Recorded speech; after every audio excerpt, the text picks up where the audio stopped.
Hello guys and welcome back to my weekly tech video. This week we'll be comparing the PlayStation 4 Pro with the PlayStation 4 Slim. Let's do this.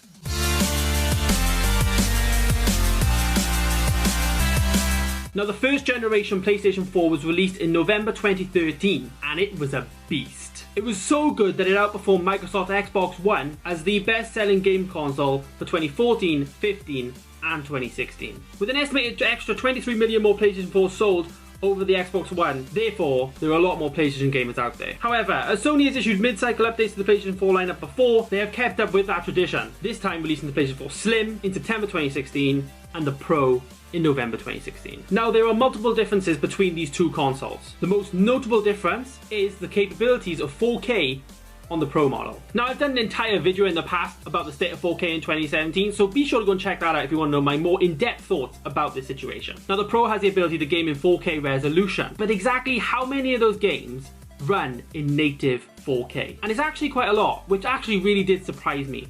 One of the biggest things that surprised me though was that developers can release software updates to update their games to 4K enabled resolutions.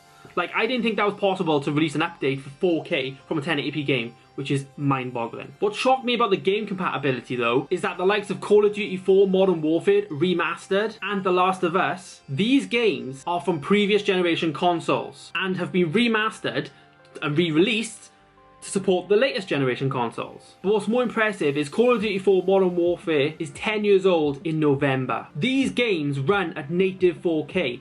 This 10-year-old game has been upscaled and upscaled and upscaled and remastered and made to run at 4K on the PlayStation 4 Pro natively at 60 frames a second.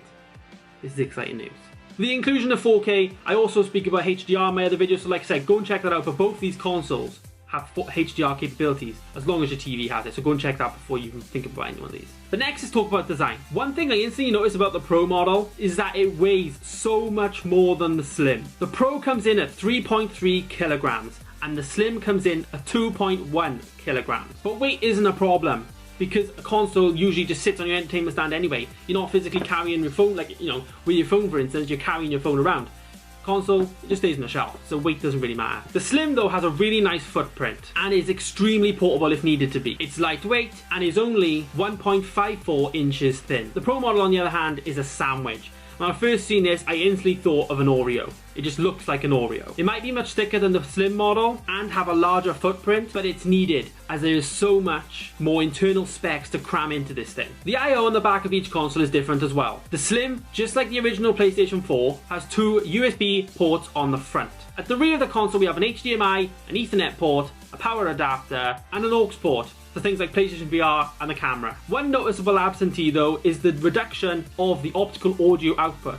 So there is no optical audio in the Slim model. So you need to bear that in mind if you're going to invest in the Slim model. If your sound system supports optical audio, then it's not compatible with the Slim. The Pro on the other hand has some upgrades. The inclusion of HDMI 2.0 is the requirement for 4K output. It also has an extra USB port at the rear of the console and also the inclusion of the optical audio output. The next point is a major issue to me and a huge question mark arises over it. Neither console has 4K Blu-ray capabilities. Now what's baffling to me is that it's in the Xbox One S. That console supports upscaling for 4K, it doesn't actually support native 4K games. But what's even more crazy is that Sony owns Blu-ray. So what the hell is Sony going on? Sony makes a console and just doesn't put their latest technology for Blu-ray in their latest console, especially the Pro model. Surely for them to put a 4K enabled Blu-ray player into the consoles, it would cost them nothing. They got that in parts. Like, they make them, this should be really cheap for them. There should be hardly anything to put that. I just don't understand why Sony decided not to put their latest and greatest Blu-ray software in their latest and greatest game consoles